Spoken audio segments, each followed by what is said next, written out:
બિલકુલ જીગરભાઈ, શું આપ એ માનો છો કે આજે એક પક્ષમાંથી બીજા પક્ષમાં જતા રહે, જેમ હમણાં રોષ બી સામે આવ્યો છે, એની ઇફેક્ટ ચૂંટણી ઉપર પડે, મતદારના મન ઉપર પડે? ચોક્કસ પડે, કેમ ના પડે? મતદારના મન ઉપર એની અસર એટલા માટે પડે કે આપણે એનું સામાન્ય ઉદાહરણ સમજીએ.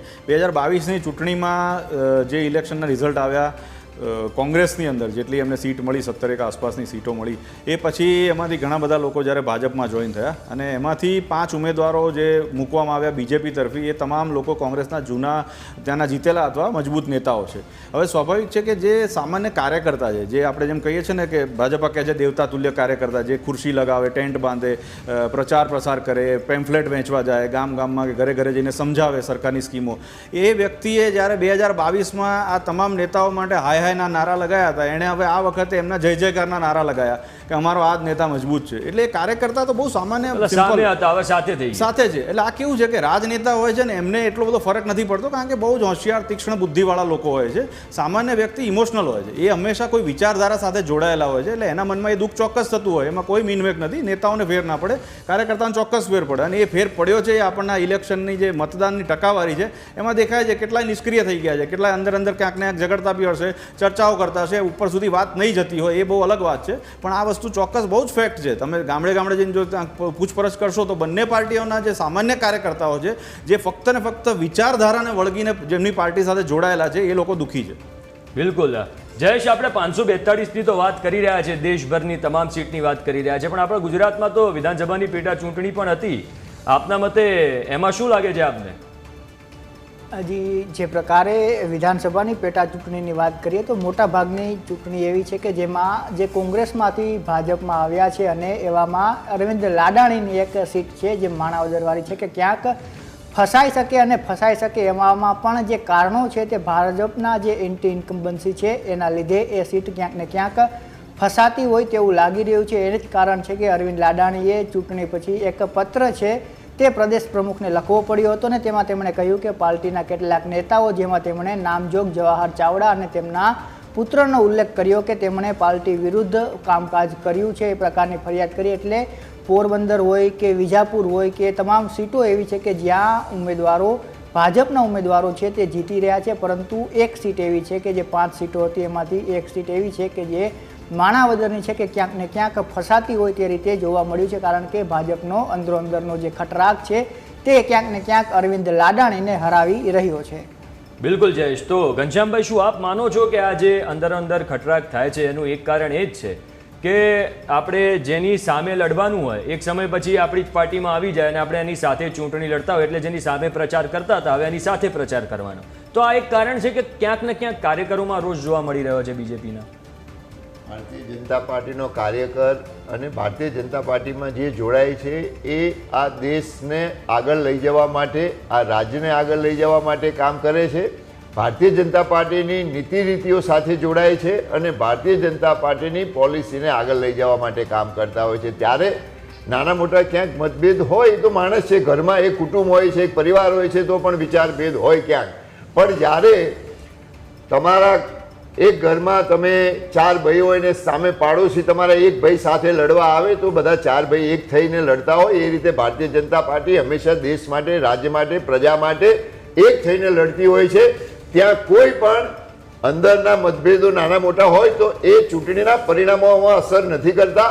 ચૂંટણીમાં તો ભારતીય જનતા પાર્ટી અને કમળ વિજય થાય, અને આદરણીય વડાપ્રધાન નરેન્દ્ર મોદી સાહેબ જે મહેનત કરે છે રાત દિવસ, એના માટે એક થઈને કામ કરતા હોય છે. એના પરિણામમાં કોઈ અસર થવાની નથી, એમાં કોઈ જગ્યાએ થવાની નથી. તમામ ધારાસભાની જે બાય ઇલેક્શન છે એમાં પણ સારા મતોથી ભારતીય જનતા પાર્ટી જીતવાની છે, એ આપણે 4 તારીખે ખબર પડશે. જીગરભાઈ, હમણાં એક હું ઇન્ટરવ્યૂ જોતો હતો પીએમ મોદીનું, અને પીએમ મોદી એમાં એવું કહ્યું હતું કે વિપક્ષને એ જ ખબર ના પડી કે આ વખતે હું ચૂંટણી ક્યાં લઈ ગયો. એનો મતલબ એમનો એ હતો કે 400 પાર. તો હવે વિપક્ષ પણ એ જ કહી રહ્યું છે કે 400 પાર તો નહીં આવે, એવું વિપક્ષ તરફથી નિવેદનો આવી રહ્યા છે. અને આ એક્ઝિટ પોલના જે આંકડા આવી રહ્યા છે એ પ્રમાણે જીગરભાઈ જુઓ, ઓલમોસ્ટ 370, 365નો આંકડો છે એનડીએનો. અને જો આપણે ભૂતકાળને આમાં કનેક્ટ કરીએ 2014-19ને, તો જે આંકડો હતો એ રિઝલ્ટમાં વધી ગયો હતો. તો શું આ વખતે પણ એવી કોઈ સ્થિતિ જોઈ રહ્યા છો આપ કે 400 પાર થઈ શકે છે? આ બધું જેને કહે ને કે આખું ગણિત ઉપર આધારિત હોય છે. જે પણ ગણતરીઓ થતી હોય છે, ચાહે એક્ઝિટ પોલ તો સ્વાભાવિક છે કે સેમ્પલ સર્વે જે સાઇઝ છે એના ઉપર બધી ગણતરીઓ કરવામાં આવે છે. પણ જ્યાં સુધી જે કોઈ પાર્ટીની ગણતરી હોય છે, ધારો કે આજે બીજેપીએ પોતાની ગણતરી કરી હોય, એમની ટીમ અંદર ખાને જે એમની ટીમ દિલ્હીમાં બેસીને કામ કરતી હોય, તો એમને લગભગ આઈડિયા હોય જ કે અમારી 300 સીટ આવશે, 350 આવશે કે 400 સીટ આવશે. એટલે હું એવું માનું છું કે જ્યાં સુધી 400 સીટનો સવાલ છે એ કદાચ એટલું બધું આગળ જાય એ પ્રકારના આંકડા અથવા એ પ્રકારનો માહોલ અત્યારે નથી દેખાતું.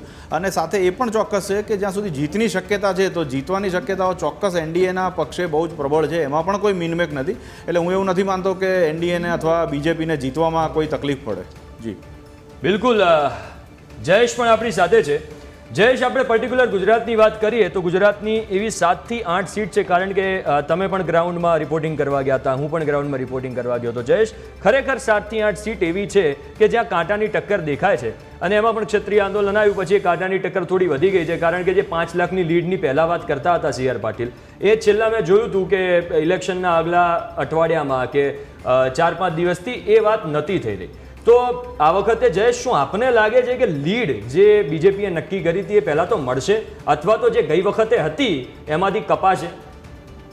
એ ચોક્કસથી જ્યારથી લોકસભાની ચૂંટણીની જાહેરાત થઈ અને ત્યારબાદ જે રીતે ભાજપના પક્ષમાં માહોલ હતો, ત્યારે એ સવાલ પણ હતો કે કોંગ્રેસ છે તે કઈ રીતે આ ચૂંટણી છે તે લડવા જઈ રહ્યું છે, એ પણ એક સવાલ હતો. પરંતુ જે રીતે કોંગ્રેસે ઉમેદવારોના નામની જાહેરાત કરી અને ત્યારબાદ જે રીતે તેમણે જ્ઞાતિગત સમીકરણો બેસાડ્યા, જેમ કે બનાસકાંઠામાં જોઈએ તો ચૌધરી વશિષ્ઠ ઠાકોર કર્યું, એ જ રીતે મહેસાણામાં પણ છે તે ઠાકોર ઉમેદવાર ઉતાર્યા. એટલે સવાલ એ ઉઠી રહ્યો હતો કે કોંગ્રેસ છે તે કઈ રીતે આ ચૂંટણી લડશે, તેના આધારે એક આકલન છે તે બેસી રહ્યું હતું. પરંતુ ભાજપના પક્ષમાં છે તે માહોલ જોવા મળતો હતો અને સ્વાભાવિક છે કે લોકસભાની ચૂંટણી છે ત્યારે PM મોદી અને અમિત શાહ છે તેનું હોમટાઉન છે, હોમ રાજ્ય છે, એટલે ક્યાંક ને ક્યાંક પ્લસ પોઈન્ટ ભાજપને મળતો હતો. પરંતુ જે રીતે ચૂંટણી આગળ વધી અને ત્યારબાદ નેતાઓના નિવેદનો સામે આવ્યા, એ વચ્ચે જે પક્ષાંતર લોકોએ કર્યું અને એ વિરોધ ક્યાંક ને ક્યાંક આવ્યો, અને એવામાં જે રીતે ક્ષત્રિય આંદોલન ઊભું થયું તે ક્યાંક ને ક્યાંક ડામવામાં સરકાર અને સંગઠન છે તે નિષ્ફળ નીવડ્યું, જેની અસર છે તે 7 થી 8 સીટો ઉપર પડી રહી છે. પરંતુ એ 7 થી 8 સીટોમાંથી પણ કોંગ્રેસને છે તે ખુશ થવા જેવા એકમાત્ર રીઝન મળી શકે એ પ્રકારની શક્યતા હાલ જોવા મળી રહી છે કે 1 થી 2 સીટો એવી છે કે જે કોંગ્રેસ અથવા ઇન્ડિયા ગઠબંધન જીતે, અને જીતે તો પણ ખૂબ પાતળી સરસાઈથી જીતી શકે છે. અન્યથા એ વાત હતી કે 5 લાખથી લીડથી તમામ સીટો જીતવામાં આવે, પરંતુ એ 5 લાખની લીડની જે વાત છે કે સીટના નામ બી આપી જ દો તો હવે ક્યાંક ને ક્યાંક એ ગાંધીનગર અને CR પાટીલની જે સીટ છે એ 2 સીટો ઉપર 5 લાખથી વધુની લીડ આવે અને મનસુખ માંડવિયા 5.5-6 લાખની લીડથી જીતે. એ સિવાય અન્ય સીટો ઉપર 5 લાખની લીડ છે તે ભાજપને નથી મળી રહી. જે 6 થી 7 સીટો ફસાઈ છે એમાં વાત કરવામાં આવે તો એક આણંદની એવી બેઠક છે કે જ્યાં ક્ષત્રિય 10 લાખ મતદારો છે, અને અમિત ચાવડાએ જે રીતે ત્યાં પ્રચાર કર્યો એને ક્ષત્રિય મતોને તો સાથે રાખ્યા, પરંતુ OBC વોટ બેંક છે એને પણ પોતાની તરફ રાખવા માટેના જે આપણે તેમના નિવેદનો જોઈએ, તેમનો પ્રચાર જોઈએ તો એ પરથી એવું લાગતું હતું કે ક્ષત્રિયોની જે મતો તેમને મળી રહ્યા છે, સાથે સાથે OBC મત તેઓ મેળવે એ પ્રકારની પ્રયાસ તેમણે કર્યો. બનાસકાંઠામાં લોકો એ પ્રકારની વાત કરે છે કે ટફ ફાઇટ છે, પરંતુ ત્યાં એટલી ટફ ફાઇટ નથી, એટલી પાતળી સરસાઈથી પણ કોંગ્રેસ છે નથી હારી રહ્યું. ભાજપ છે તે 2 થી 2.5 લાખ મતોથી ત્યાં જીતે એ પ્રકારની સ્થિતિ છે. જામનગરની બેઠક એક ચોક્કસથી કહેવાય કે ત્યાં રસાકસીનો ખેલ છે તે જોવા મળી રહ્યો છે. ભાજપના જે કાર્યકર્તાઓ છે તે પણ એ વાત અંદરખાને માને છે, ઓફ ધ રેકોર્ડ એ વાત કરે છે કે કંઈ નથી શકાતું. એટલે એ સીટ પણ એવી છે કે જે ફસાઈ શકે છે. અમરેલીમાં પાતળી સરસાઈ છે તે 5 લાખથી લીડની ઓછી સરસાઈ આવી શકે, પરંતુ ત્યાં પણ ભાજપ છે તે જીતી રહી.